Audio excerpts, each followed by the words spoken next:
with the company we've already invested $50 million with, or we're going to flush that down the toilet, and we're all going to pay it, and then we're going to pay it, you're going to pay it, $8 a month, and then we're going to add more to that.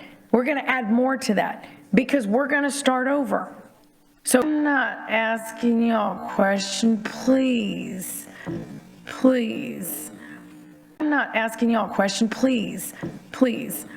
Yeah, this lady's completely out of control. This is further after the woman got arrested that I showed. So, and then one of these people starts to talk, and she says, "You're breaking decorum," and then everybody just shuts up. Like, everybody now, since she's publicly arrested people for saying the word "goddamn," is goddamn shutting everybody up. Goddamn it.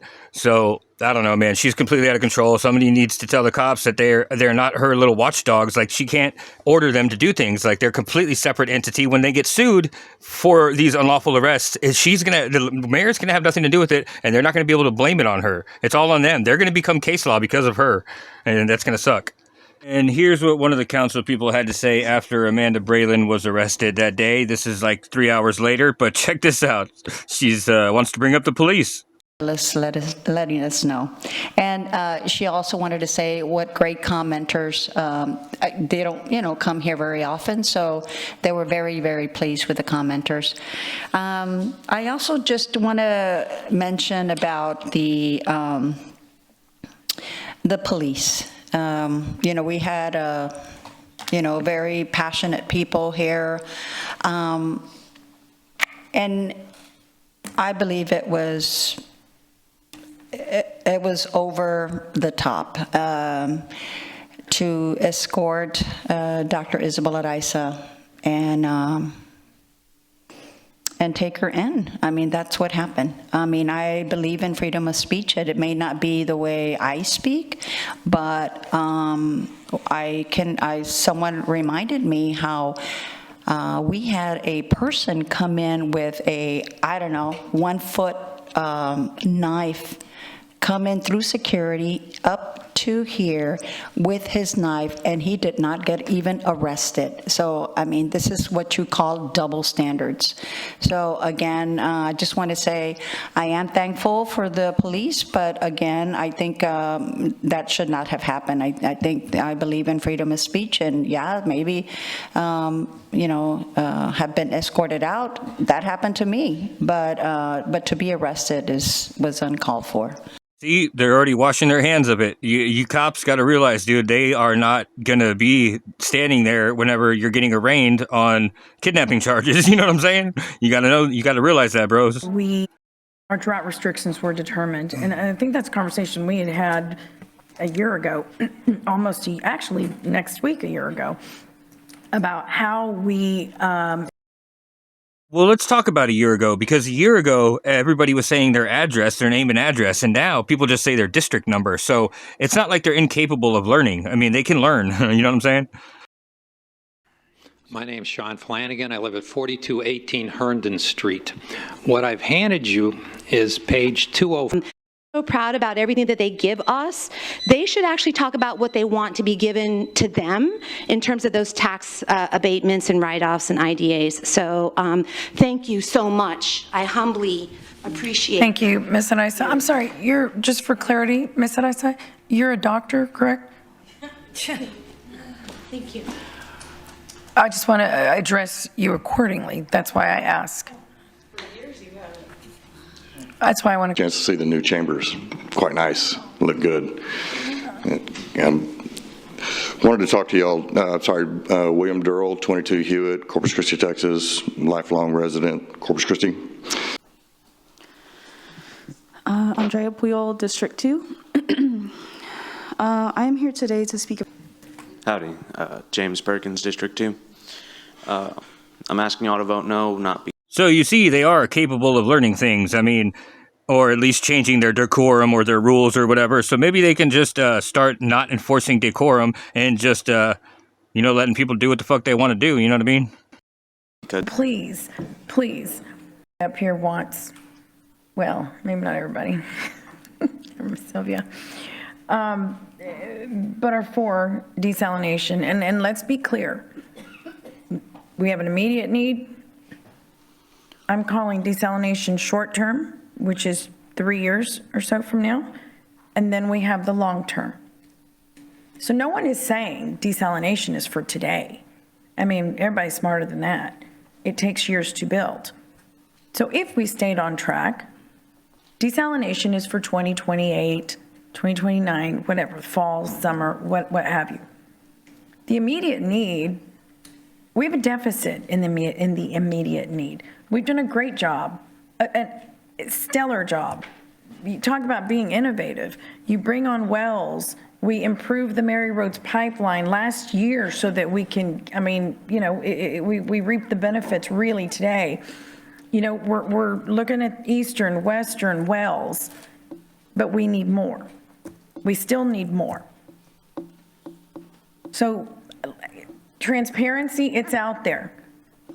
We need more immediate water. Desalination is over here. We're here. The long term, 8 to 10 years, the big 500 million, 100 million, whatever desalination plant, that's way out there. 8 to 10 years, right? If that happens.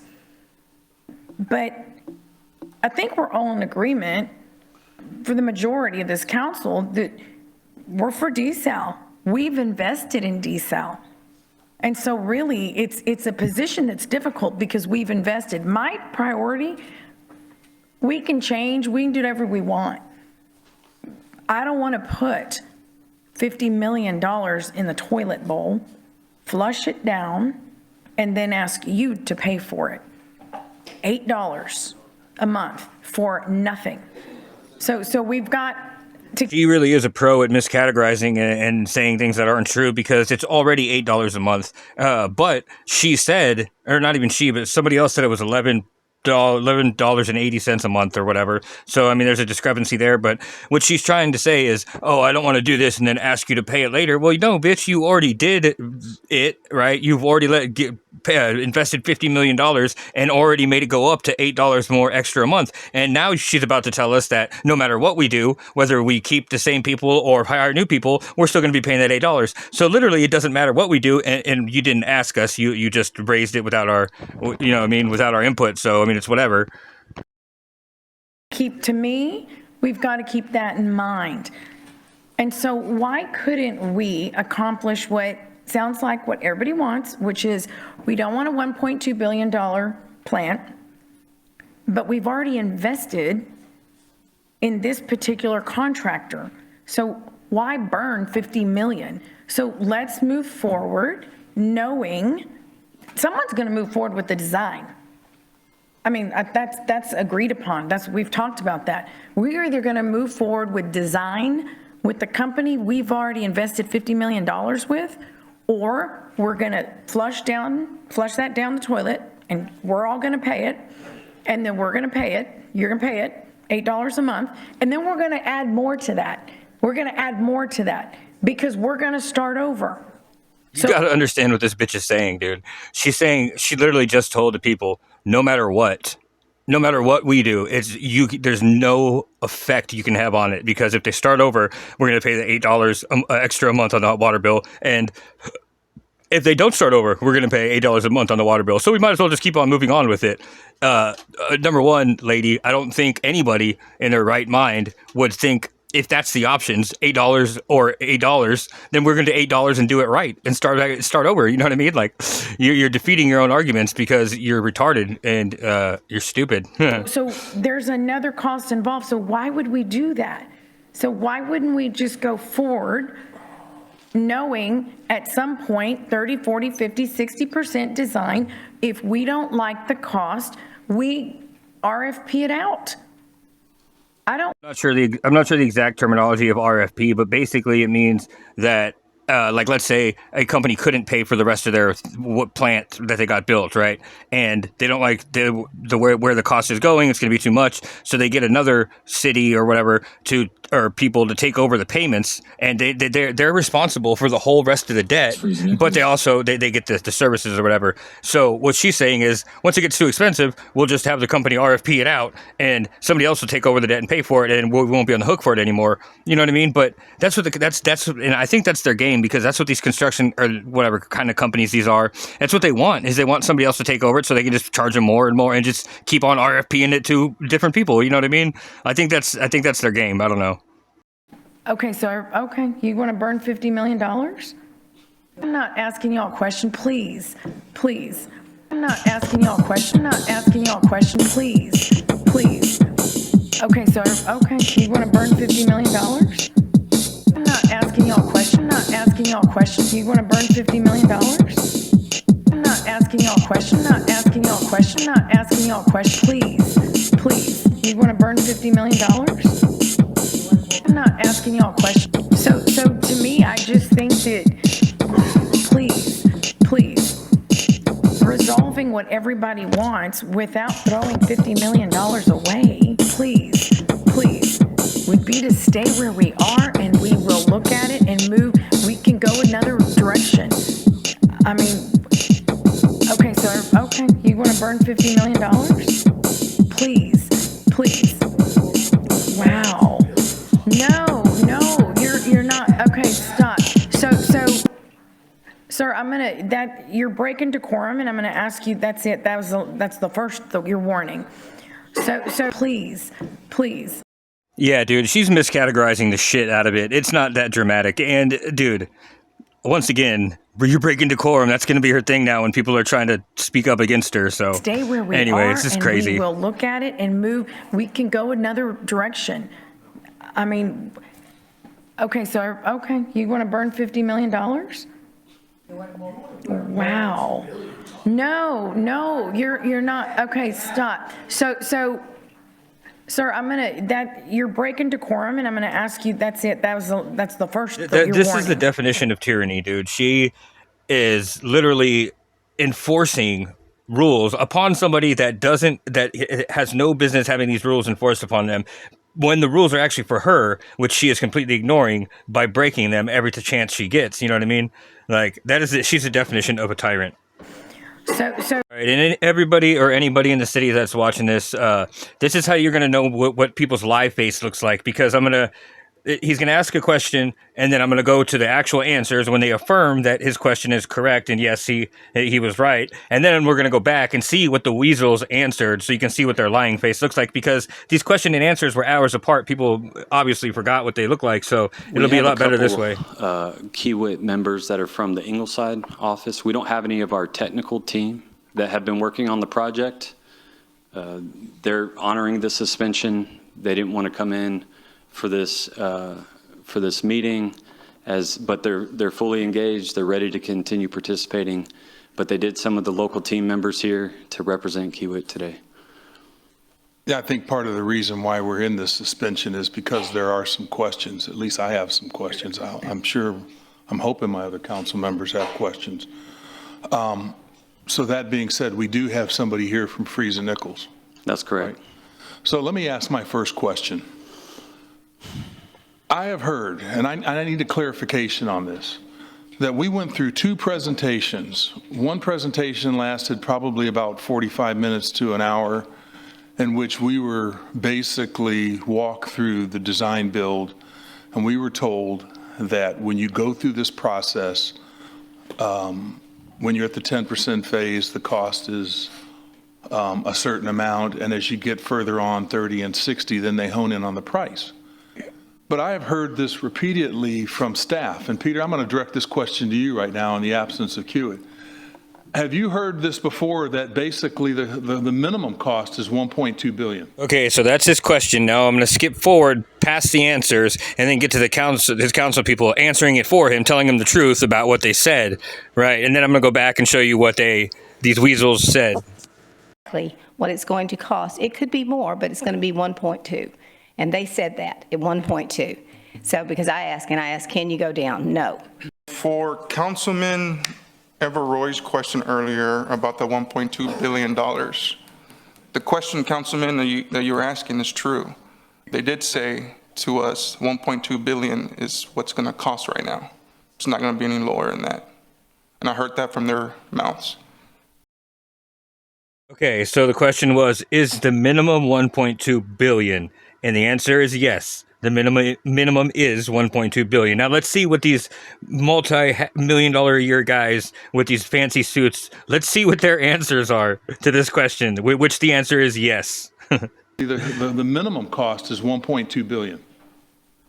Have you been instructed, or has anybody told you at this point in time that the minimum cost for this project is 1.2 billion? I haven't heard it said that way, Councilman. The 10% design, if you want to call it design, estimate is 1.2 billion. The 10% design. Right. The facility being 10% design. Okay. Which, so Kiewit gave us a price of 1.2 billion. Okay, I'm going to direct my question to Drew. Drew, can you tell me? Because what I've heard from several people, and I've heard it from the community, and I've heard it from some staff, that the minimum cost that this is going to cost is $1.2 billion. That's the minimum. And that our hopes in terms of maybe being at 900 million or whatever the case is that's not the case. And if Friesen Nichols is here, I'd like them to speak to that too. Councilman, what I would tell you is I have not heard that. I have not heard that 1.2 billion is the minimum. What I do know is that at 10% design, you really don't have a lot of information to really fully understand what the cost of this project is going to be. When you talk to some of the other experts, and I'll just give you an example, some of the big companies that do massive capital projects around the world, I'm talking about companies like Exxon and Oxy and these big companies, they'll tell you that you really have to get to 60% design before you really have cost certainty. And so the project at this point in time is all about building the design and trying to value engineer and drive those costs down. I'm going to ask the same question from Friesen Nichols since they're here. If they could make comment, if they're aware that the minimum cost, because what I've heard that everywhere, that, okay, we're not going to, the minimum cost is 1.2 billion. No, the 1.2 is not the floor. It's just a point in a range. And if you picture that chart that's been shown, it's a range that tapers more and more narrow. 1.2 billion is a point in the range. It's not a floor. Who are they trying to convince, dude? Like they're not done yet. There's somebody else goes and tries to say some shit too. Like, it's crazy, dude. I can't believe these people. Based on, or we'll have a more truer cost as we go into the design. Is that correct? As you continue design, you get more cost certainty. So right now, you don't know everything, but as you continue, you go out to the market, you get more design completed, you get cost certainty. But when you take a look at your graph and everything that you showed, and you showed that spike, it went and it elevated and then it went back down. I'm asking you, is that a true projection of what you think that is how this project is going to come to fruition? I think with every project, you will have ups and downs in certain areas based on the design. So you're going to get smarter as you go. So some areas where you're going to carry a number that's maybe a little bit lower, it might go up, and other areas where you're a little bit higher, it might come down. But as Drew was mentioning earlier, we're going to continue through the process working on value engineering ideas, optimizing the design, and finding ways to drive the costs down. So that's part of that process. And if we get to the 60%, if we get to the point where we're at 60%, we actually have the option at that point in time that we could, if for whatever reason we don't have confidence in Kiewit, and I tell you right now, I'm not happy with the fact that they're not here. I understand what you're saying, and I understand that you're saying because they were standing down because they were told to stand down, but you would think the amount of money that we paid them year to date and the things that they've done, that they would show up here at this council and be able to answer some questions. So that hasn't happened, but I'm just telling you right now, if that's the case, at least in my eyes, if we get to that 60%, if this council decides to go forward and we get to that 60%, that I personally think that, you know what, there's a difference. I would consider taking this out for some other bid. That is an option that we could take if we got to the 60% design and we did not like the price. Because it might not mean a lot to some people, but if we come in, let's just say hypothetically, we're at 900 million. And that brings me to my other question. I've only got a minute left. Sorry to cut you off, but can you give us a summation? I don't care who does it out of the three, but because what I think would be a shame is that if we went and got to the 60% design and then all of a sudden somebody goes, okay,